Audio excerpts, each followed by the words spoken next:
10th class తప్పిన batch మేము కాదయా, స్టాన్ఫర్డ్కి వెళ్ళిన బ్యాచ్ మేము. మూడోసారి నిన్ను ఛాలెంజ్ చేస్తున్నా Jagan. My dear Jagan, time date నువ్వు ఫిక్స్ చేయి, చర్చకు నేను సిద్ధం, నువ్వు సిద్ధమా అంటున్నా. 16 నెలలు జైలుకి వెళ్ళింది ఎవరో ప్రజలకు బాగా తెలుసబ్బా. దొంగ సొమ్ము పెట్టి దొంగ పేపర్ దొంగ ఛానల్ నడిపించింది ఎవడో కూడా ప్రజలకి బాగా తెలుసు. డిఎస్సి గురించి చర్చిద్దాం, మీరు ముఖ్యమంత్రిగా ఉన్నప్పుడు గ్రూప్ 1 కుంభకోణం గురించి చర్చిద్దాం, క్వార్టర్ బాటిల్ కుంభకోణం గురించి కూడా చర్చిద్దాం. నేను రెడీ అని చెప్తున్నా. మొన్న ఛాలెంజ్ చేస్తే ఆయన పక్కన ఒక చెంచా బయటకు వచ్చాడు. అరే నేను ఛాలెంజ్ చేసింది మీ నాయకుడిని, దమ్ము ధైర్యం మీ నాయకుడికి లేదు, మధ్యలో నువ్వేడా వచ్చి నాకు ఛాలెంజ్ చేసేది. ఆయన ఛాలెంజ్ చేశాడు, నేను రెడీ అన్నా. అరే సిబిఐ ఎంక్వైరీ అంటున్నాడు. అరే సిబిఐ మీకు అంత ప్రేమగా ఉంటే ఎందుకు స్టే తెచ్చుకున్నావు అబ్బా బాబాయ్ హత్యలో? సిబిఐ నీకు అంత ప్రేమ ఉంటే నీ సొంత కేసులు ముందరికి వెళ్లకుండా కోర్టుకి వాయిదాలు ఎందుకు వేస్తున్నారా బాయ్? అవన్నీ మాకు కంపడట్లేదా, మర్చిపోతామా అనుకుంటున్నారా? నేను మళ్ళీ ఛాలెంజ్ చేస్తున్నా, ఐఎమ్ రెడీ. మీరు రెడీనా అని అడుగుతున్నా. ప్రజల్లో కూడా మీరు చెప్పండి, టీచర్లు కూడా చెప్పండి. ఎందుకంటే పిల్ల వేశారు. ఆ పిల్ల ఏం రాశారంటే ఈ 16,000 మంది టీచర్లు ఎవరైతే వచ్చారో వాళ్ళు మొత్తం తీసేయాలంట. 16,000 మంది టీచర్లు తీసేయాలంట. దాంట్లో ఎక్కువ నష్టపోయేది మన కర్నూలు జిల్లా. ఇది ప్రజలకి తెలియజేయాల్సిన బాధ్యత ఇక్కడున్న కార్యకర్తలందరిపైన ఉంది. ఆ పార్టీకి ఒక జబ్బు కూడా ఉందండి. ఆ జబ్బు పేరు తెలుసా మీ అందరికీ? సిసిడి. ఏంటిది? క్రెడిట్ చోరీ డిసార్డర్. క్రెడిట్ చోరీ జబ్బు. గూగుల్ మనం తీసుకొస్తే ఆయన అంటాడు, నేను ఆల్రెడీ మాట్లాడాను, డావోస్లో కలిసిన గూగుల్ నేనే తీసుకొచ్చినాడు. మళ్ళీ 5 సంవత్సరాలు ఎందుకు తీసుకురాలి రబి? దాని తర్వాత ఆసిల్లర్ మిత్తల్ అని ఒక పెద్ద స్టీల్ ప్లాంట్ తీసుకొచ్చాం. పాప ఆ కంపెనీకి తెలిసిన వ్యక్తి ఆదిత్య మిత్తల్, ప్రమోటర్ నాకు బాగా తెలుసు, ఒక జూమ్ కాల్లో క్లోజ్ చేశారు. అయిపోయింది, వచ్చారు. అది బయటకు వచ్చింది న్యూస్. ఈ మహానుభావుడు ప్రెస్ మీట్ పెట్టి అది రాదు, పక్క రాష్ట్రానికి వెళ్ళిపోయింది, వీళ్ళు ఒకే దుష్ప్రచారం చేస్తున్నారు, అది రానే రాదురాబోయ్ అంటాడు. తీసుకొచ్చావు, శంకుస్థాపన అయిన నేను తీసుకొచ్చానంటాడు. ఇట్లనే కానిస్తే, ఇట్లనే మనం ఊరుకుంటే ఆగస్ట్ 15 వచ్చినప్పుడు చెప్తాడు. ఏం చెప్తాడంటే, మా తాత పోరాడాడు రాబోయ్ స్వాతంత్రానికి, గాంధీ తాత కన్నా మా తాత గొప్పవాడు, మా తాత వల్లే స్వాతంత్రం వచ్చిందని చెప్తాడు. ఇది క్రెడిట్ చోరీ డిసార్డర్ అంటే. ఇప్పుడు భోగాపురం పైన కూడా బయలుదేరాడు. 5 సంవత్సరాలు ఏం పనులు చేయలా, పట్టించుకోలా, కనీసం ఒక్కసారి వెళ్ళి చూడలా. ఇప్పుడు ఎయిర్పోర్ట్ అయిపోయింది, ప్రధానమంత్రి గారు వచ్చి ఓపెనింగ్ వస్తుంటే ఇప్పుడు బయలుదేరాడు మహానుభావుడు. అందుకే ఆ జబ్బు ఉంది పాపం. లండన్ మందులు సరిగ్గా పనిచేయట్లేదు ఈ మధ్యన. ఇదంతా ప్రజలకి తెలియజేయాల్సిన బాధ్యత ఇక్కడ అందరిపైన ఉంది. ఎందుకంటే పని చేస్తాం ఎంత ముఖ్యమో మన చేసిన పనులు ప్రజలు తెలియజేయాలి. మన అనేక సంస్కరణలు తీసుకొస్తున్నాం, అది మనం తెలుసుకోవాలి, ప్రజల దగ్గరికి వెళ్ళాలి, ప్రజల్లో చైతన్యం తీసుకొచ్చే బాధ్యత మనందరం తీసుకోవాలి. నైనా ఇక్కడ ఆగండి పోలీస్ సోదరులా, నైనా ఎందుకు వదిలేయండి, ఎందుకు కంగారు పడతారు? మీరు కూల్గా ఉండండి, ఎందుకంత పడతారు?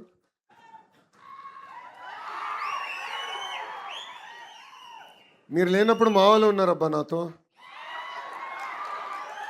కంగారు పడద్దు.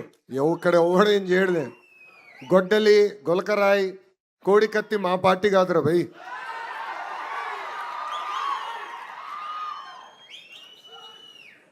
ఇక్కడున్న కార్యకర్తలందరికీ ఒక పిలిపిస్తున్నాం. ఇప్పుడు డోర్ టు డోర్ కార్యక్రమాన్ని మనం చేపట్టాలన్నాం. మెటీరియల్ అంతా మీకు అందజేశాం. మీరు మీ బూత్లో నాయకత్వం వహించండి. ప్రతిరోజు 30 గడుపులు ఓర్పు సహనంతో వెళ్ళి మాట్లాడాలి, చేసిన మంచి పనులు చెప్పాలి. దాని తర్వాత వాళ్ళు ఏమైనా అడిగితే ఆ ఫీడ్బ్యాక్ రాసుకోండి. ప్రోగ్రామ్ మొత్తం అయిన తర్వాత మై టీడీపీ ద్వారా మిమ్మల్ని అడుగుతాం ఫీడ్బ్యాక్. అయ్యా మీ బూత్లో ఏమన్నారు ప్రజలు, ఎక్కడ బాగా చేస్తున్నాం అని చెప్పారు, ఎక్కడ మనం ఇంకా చేయాల్సి ఉంది అని ప్రజలు వివరిస్తున్నారు. ఏం చెప్పారో మేము తెలుసుకుంటాం, ఆ యాప్ ద్వారా మేము తెలుసుకుంటాం. దయచేసి ఈ కార్యక్రమం మన అందరం జయప్రదం చేయాలి, అందరం కష్టపడాలి. ఎందుకంటే నేను చెప్పా, మన నియోజకవర్గం 50-50, అంటే 50% సార్లు గెలిచాం, 50% సార్లు ఓడిపోయాం. దానికి కారణం మనమే, మన నిర్లక్ష్యమే, ప్రజల్ని తప్పడతాం కాదు. 1985 తర్వాత గెలవని నియోజకవర్గంలో నేను పోటీ చేశాను స్వామి, మంగళగిరి. 2019లో నేను ఓడిపోయా, 5300 ఓట్లతో ఓడిపోయా. 5 సంవత్సరాలు నేను వదిలిపెట్టలేదే, నేను వేరే కాన్స్టిట్యున్సీకి వెళ్ళలేదే. అయ్యా కంచుకోట ఎక్కడుంది, విశాఖపట్నంకి వెళ్దామా, కుప్పంకి వెళ్దామా, లేదంటే పక్కనున్న పెనమలూరుకి వెళ్దామని నేను చూడలా. ఎక్కడ ఓడిపోయాను అక్కడనే ప్రజల మనసు గెలుచుకుని గెలవాల లక్ష్యంతో పనిచేశా. ఆంధ్ర రాష్ట్ర చరిత్రలో టాప్ 3 స్థానంలో 91,000 మెజార్టీతో మంగళగిరి నేను కైవసం చేసుకున్నాను. అదే కార్యకర్తలు, అదే నాయకత్వం, కొత్త నాయకులు రాలా, కొత్త కార్యకర్తలు ఆ సమయం లేరు. ఉన్న నాయకత్వం, ఉన్న కార్యకర్తలే ప్రజల దగ్గరికి వెళ్ళారు. కరెక్ట్గా లోకేష్ 23 రోజుల ముందర వచ్చాడు. లోకేష్ ఏంటో మీకు అర్థం వల్ల, మీ సమస్యలు మావాడికి అర్థం వల్ల ఓడిపోయాం. 5 సంవత్సరాలు కష్టపడ్డాం, అనేక సంక్షేమ కార్యక్రమాలు చేసాం. గుర్తుపెట్టుకోండి, ప్రతిపక్షంలో ఇంత కష్టపడ్డాం అంటే అధికారంలోకి వచ్చిన తర్వాత ఎంత కష్టపడతాం, ఎంత మంచి పనులు చేయగలుగుతామని ప్రజలందరికీ వివరించారు. నేను డోర్ టు డోర్ తిరిగా, దానివల్లనే అంత మెజార్టీతో నేను గెలిచా. ఇక్కడ కూడా మనందరం కష్టపడాలి.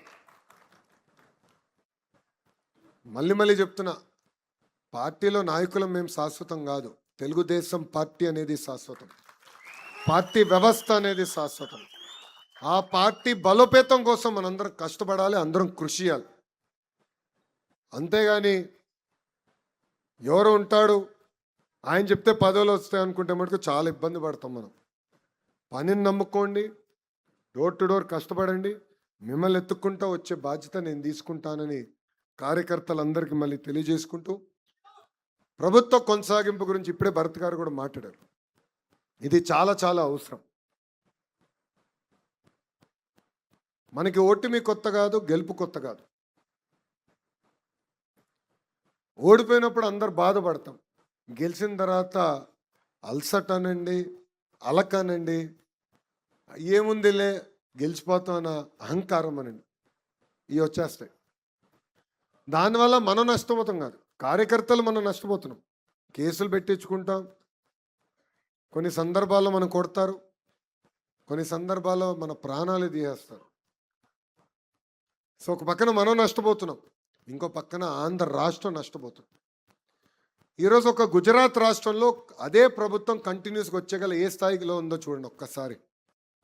ఒరిస్సాలో మొన్నటి వరకు ఒకే ప్రభుత్వం కంటిన్యూస్గా వచ్చేగల ఒరిస్సా కూడా మనకన్నా అద్భుతంగా అభివృద్ధి చెందింది.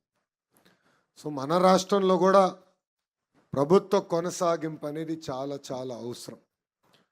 1,05,00,000 మంది కుటుంబం, మంది పెద్ద కుటుంబం.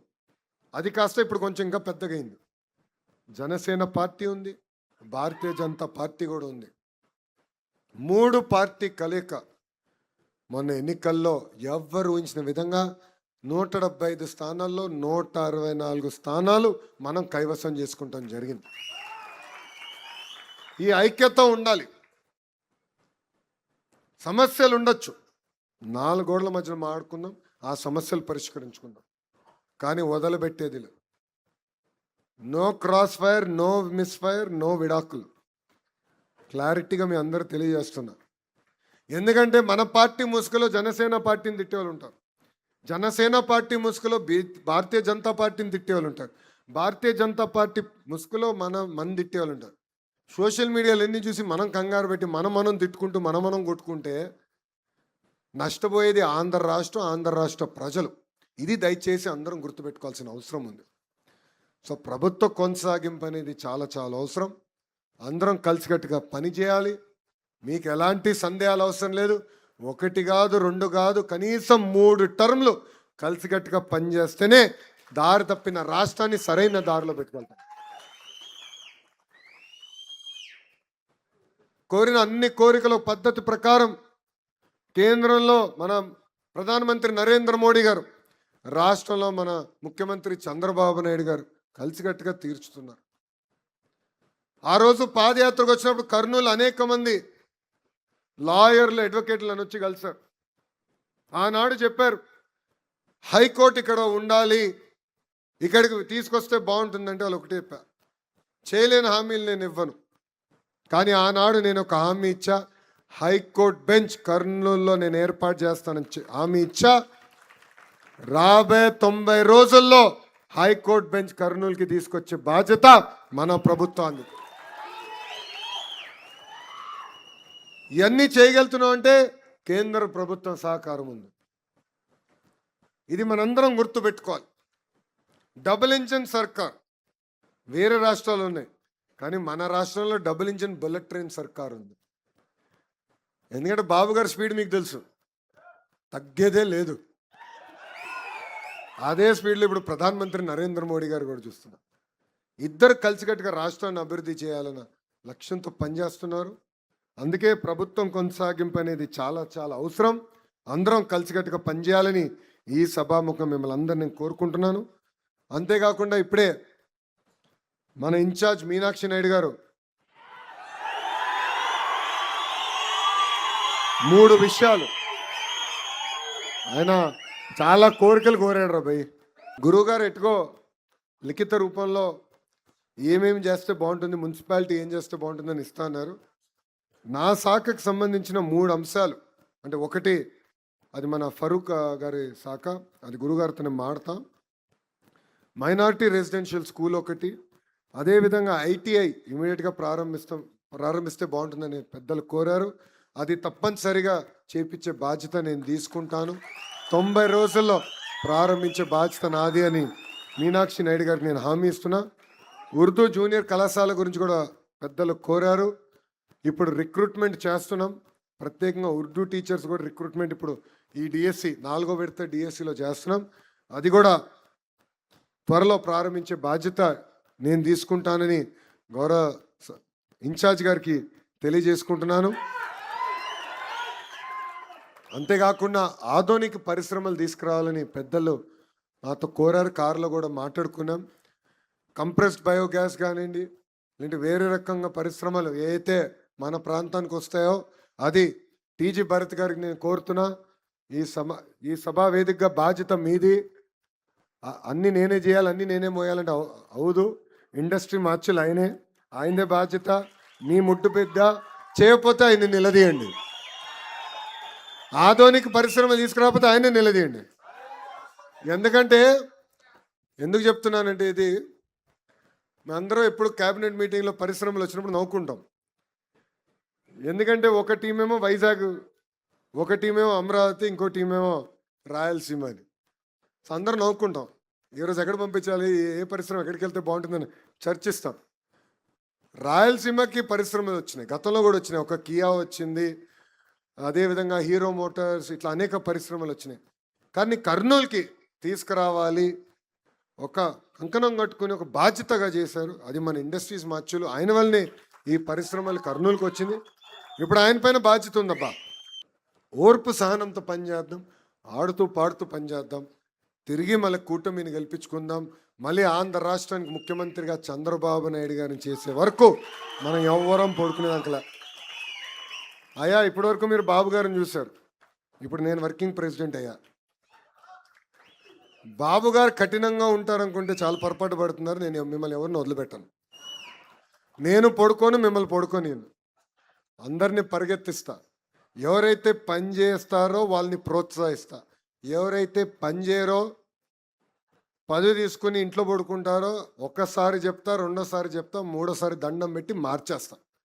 నాకు ఎలాంటి మొహమాటాలు ఉండవు.